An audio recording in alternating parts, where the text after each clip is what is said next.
Assalamualaikum warahmatullahi wabarakatuh.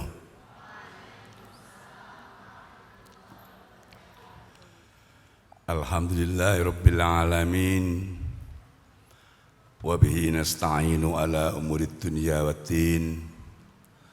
Wassalatu wassalamu ala asyrafil anbiya'i wa imamil mursalin.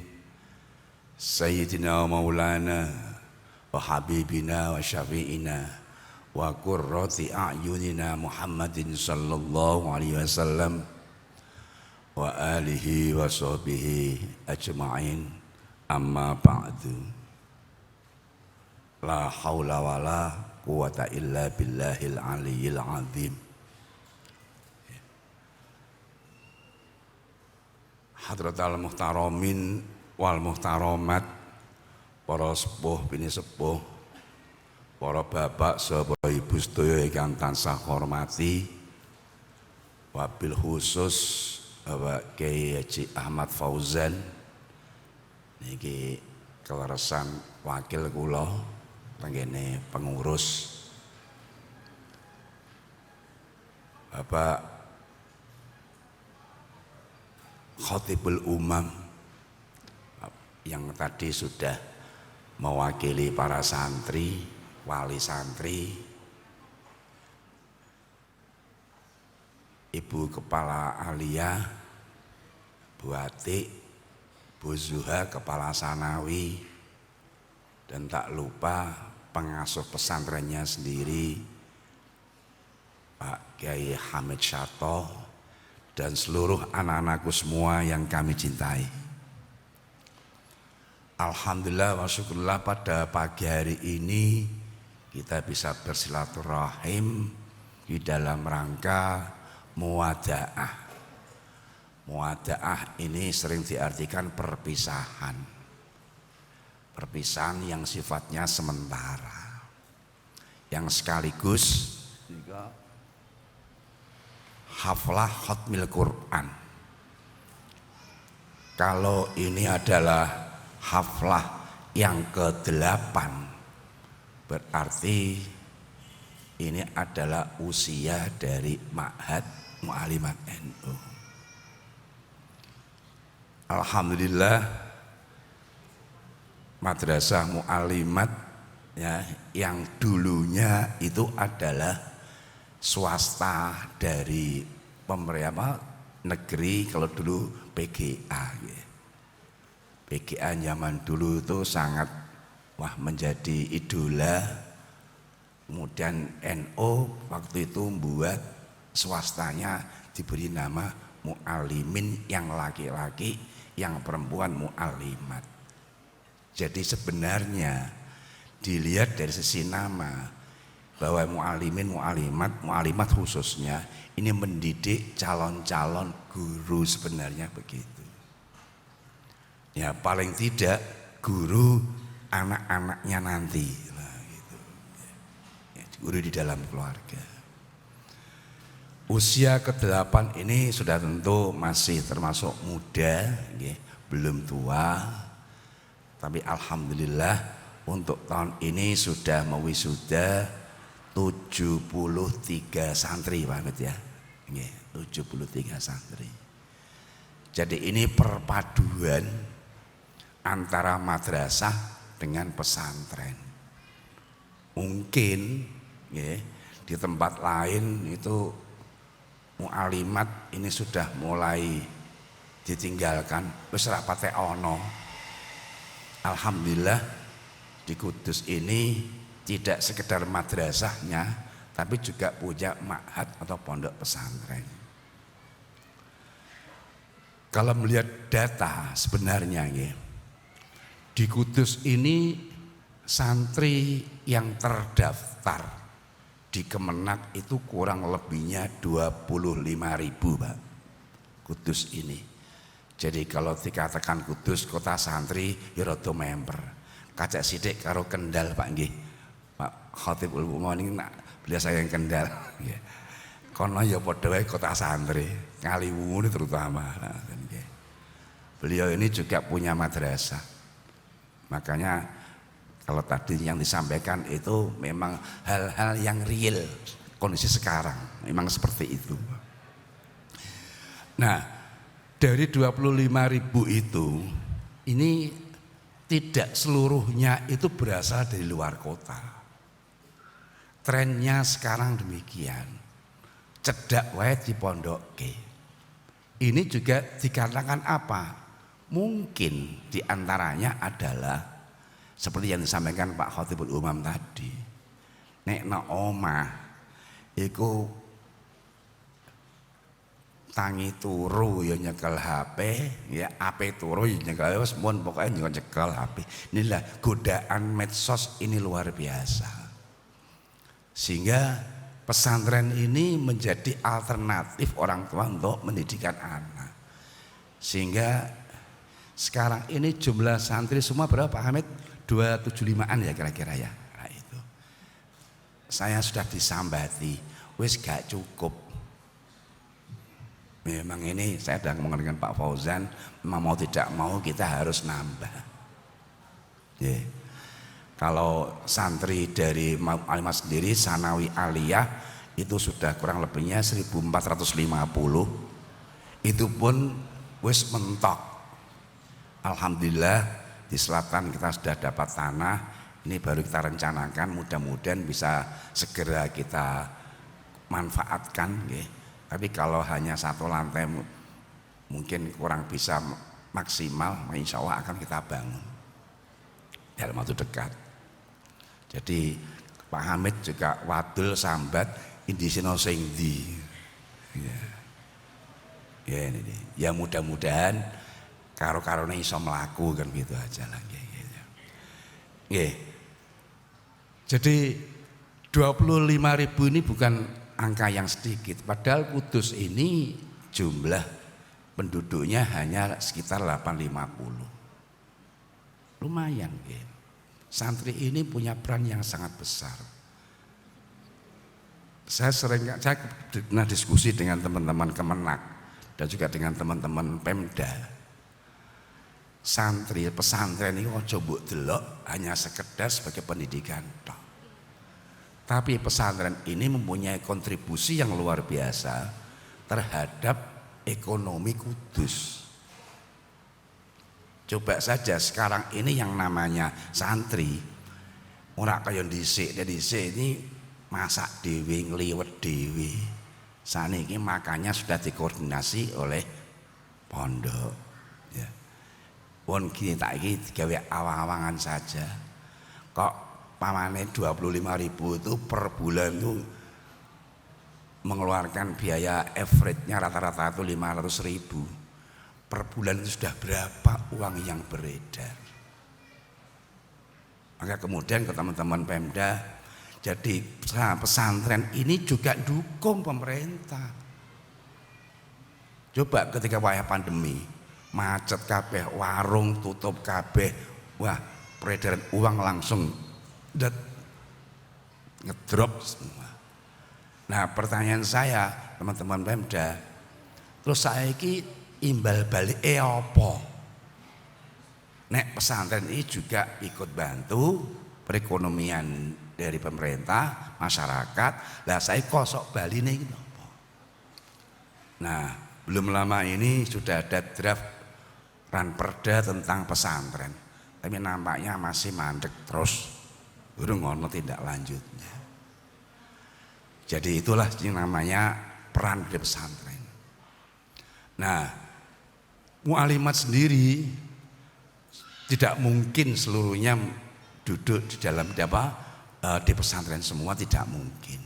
Apalagi nanti untuk kelanjutannya. Saya sedikit menyitir ayat Quran, makanal mu'minuna liyanfiru kaffah falaula nafaro min kulli firqatin minhum ta'ifatun liyatafaqahu biddin. Ya, jadi artinya gini, umpamanya dibaratkan itu, ini kan dalam konteks perang ya. Umpamanya sing kuliah itu perang, ya aja kuliah kabeh. Ya ana sing nekuni ning gone pondok pesantren. Ya, itu. Ya, jadi ini nek wani kabeh mondok kabeh ya aja nek iso. Kudu ana bagi-bagi. Makanya saya berharap nanti terutama Bu Ati ini yang dari Alia dan Bejua juga sebenarnya kami ingin punya data. Saya tadi coba bisik-bisik putrine Pak Khotib sendiri ini nampaknya mau setelah lulus sanawi mau cabut karena Mbak Yuni sudah di Pondok Pandanaran. Gus Tasim Pak nggih. Tapi ini juga begini, Pondok Pandanaran itu didirikan oleh Pak Kiai Mufid, nggih. Pak Kiai Mufid ini murid dari Mbah Arwani, dulu mondoke ning Kudus. Nggih. Terus kemudian menjadi menantunya Mbah Munawir, gurune Mbah Arwani. Bulet Pak nggih. Jadi mantu dari Mbah Munawir ini ada dua yang justru menjadi murid dari Mbak Arwani, yang Mbak Arwani ini adalah murid dari Mbah Munawir. Pertama Mbah Mufid, yang kedua Mbah Nawawi. Malah Mbah Nawawi dulu itu waktu saya kecil masih menangi. Itu kalau beliau di sini ini juga nyambine itu sebagai khotot, sebagai kaligrafer. Nah itu. Ya, saya kepingin ada data. Data ini ditulis. Anak ini keluar, kenapa enggak ke Alia? Kenapa neng kene iki ana datane kabeh. Paling tidak kami sebagai pengurus nanti juga bisa memberikan satu analisa janjane itu tren anak kemana. Nah, ini tidak berdasarkan asumsi, tapi berdasarkan data empirik. Yeah. Terus jadi monggo kita dorong yang mau kuliah monggo. Yeah. Yang mau tahasus lagi di bidang Quran monggo. Dan bahkan Kudus yang dikenal juga sebagai kota Quran juga, ini sebenarnya masih banyak ya yang masih belum ini ilmu Quran itu. Ini sedikit cerita Pak, kebetulan kami ini masih dalam proses menulis ulang mushaf Al-Quran. Mushaf ini saya prihatin sebenarnya karena banyak sekali mushaf bahkan di dalam aplikasi-aplikasi ini janjane rasem apa gitu. Kami menulis ulang ini mushaf yang dulunya menjadi pegangan utama oleh Mbah Arwani, Mbah Hisham dan Mbah Sya'roni yang sudah dilegalisir oleh pemerintah di dalam peraturan Menteri Agama menjadi mushaf standar.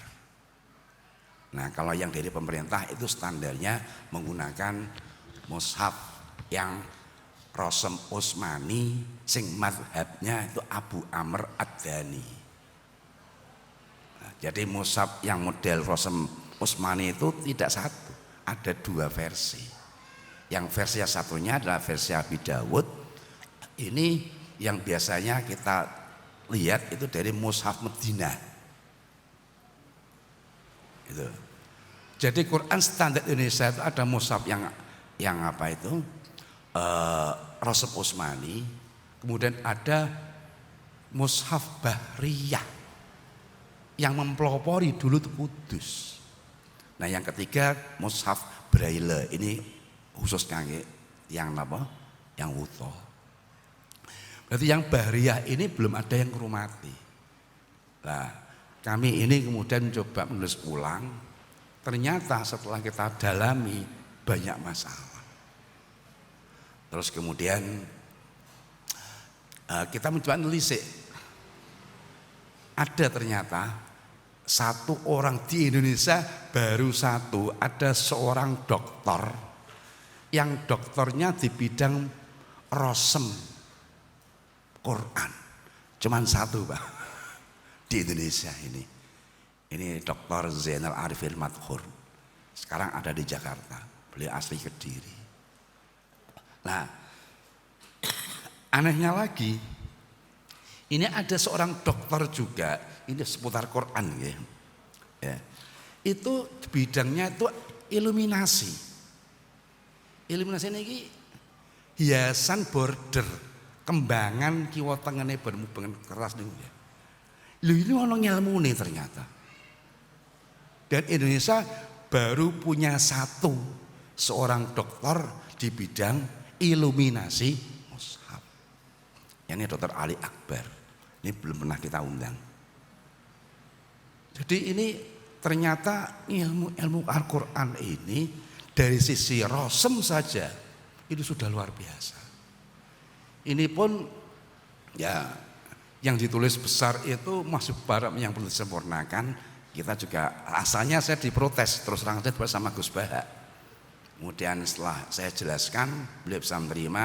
Kemudian beliau juga ikut mentasih. Bahkan beliau lebih dari 6 kali ngoreksi itu. Kami diskusi panjang. Cuman saya guyon.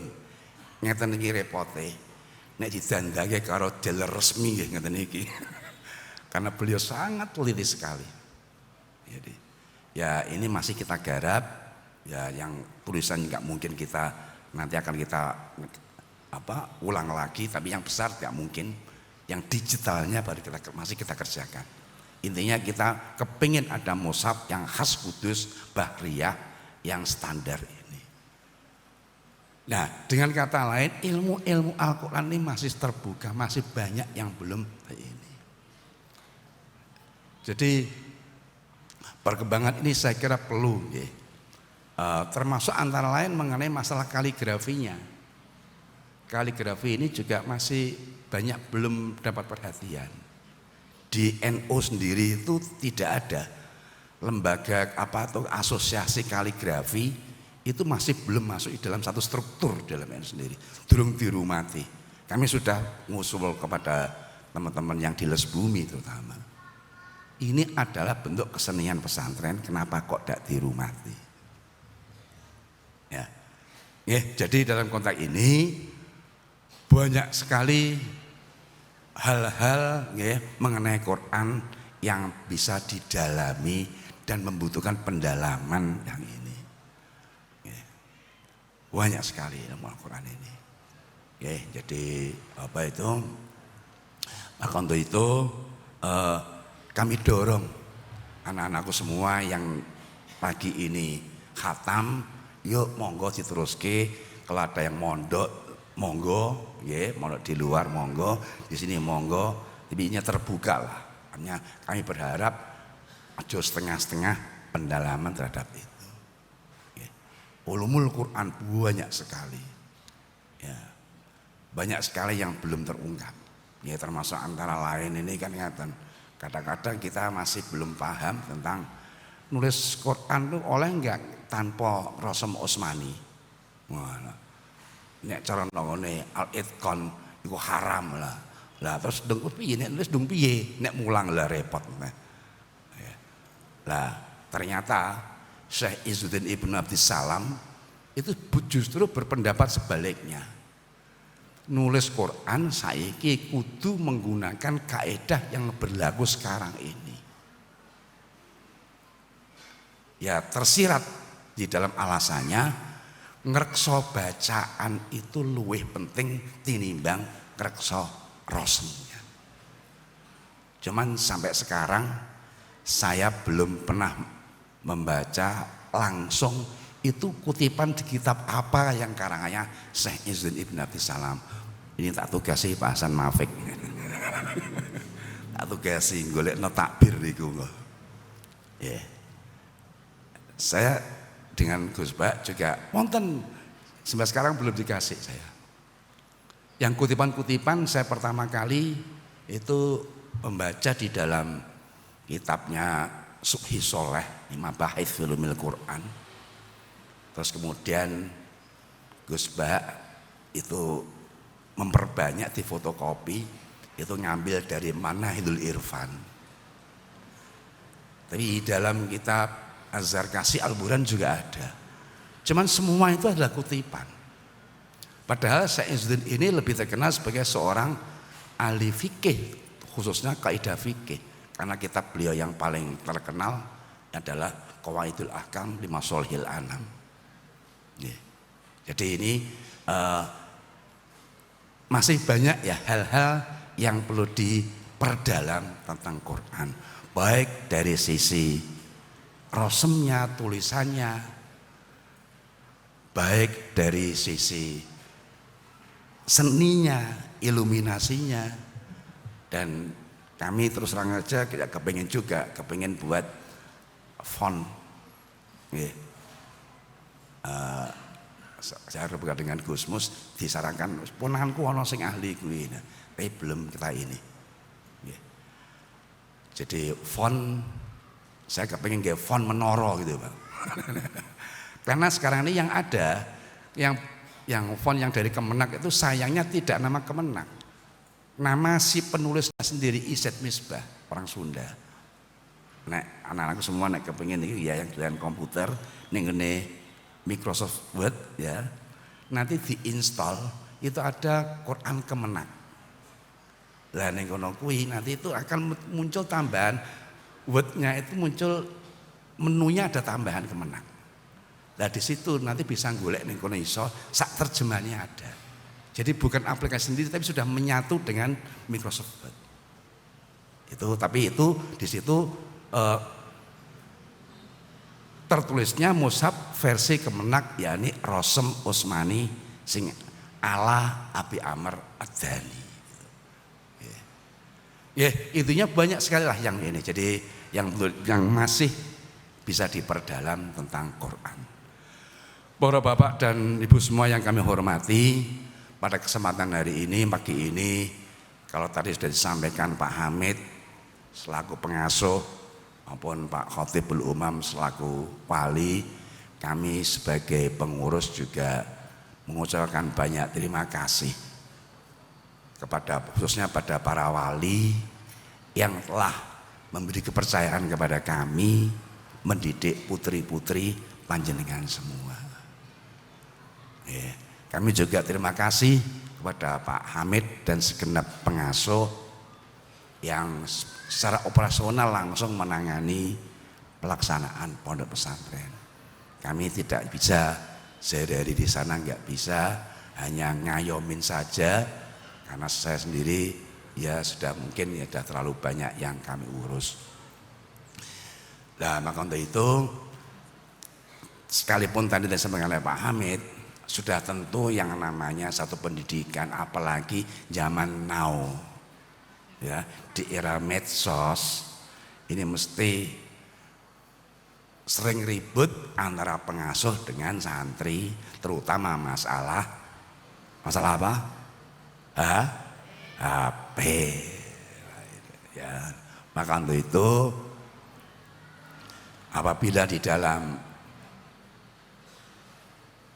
rumati didik putri-putri panjenengan ini mungkin ada hal-hal yang mungkin dirasa kurang berkenan, kami juga selaku pengurus mohon maaf yang sebesar-besarnya. Mudah-mudahan putri-putri panjenengan itu nantinya menjadi putri yang sholihah ya. Syukur sing Quran bisa menjadi hamilah gitu ya. Karena istilah yang pas mesti ini niku bukan hafidhah ya. Ini istilah Indonesia. Karena kalau ahli Quran itu mestinya itu hamil. Atau salah satu kitab dari Imam Nawawi At-Tibyan fi Adabi Hamalatil Quran. Cuman wong Indonesia ini rendah diri. Rumangsa durung pantes nek di sebutan hamil. Hamil ini tidak sekedar apal lafale tapi juga paham maknane dan ngamalno isine. Maka kemudian diambil siasat istilah hafidhah, bukan hamilah. Itulah yang bisa kami sampaikan. Kurang lebihnya mohon maaf. Wal afu minkum wallahul muwaffiq ila aqwamit thoriq. Assalamualaikum warahmatullahi wabarakatuh.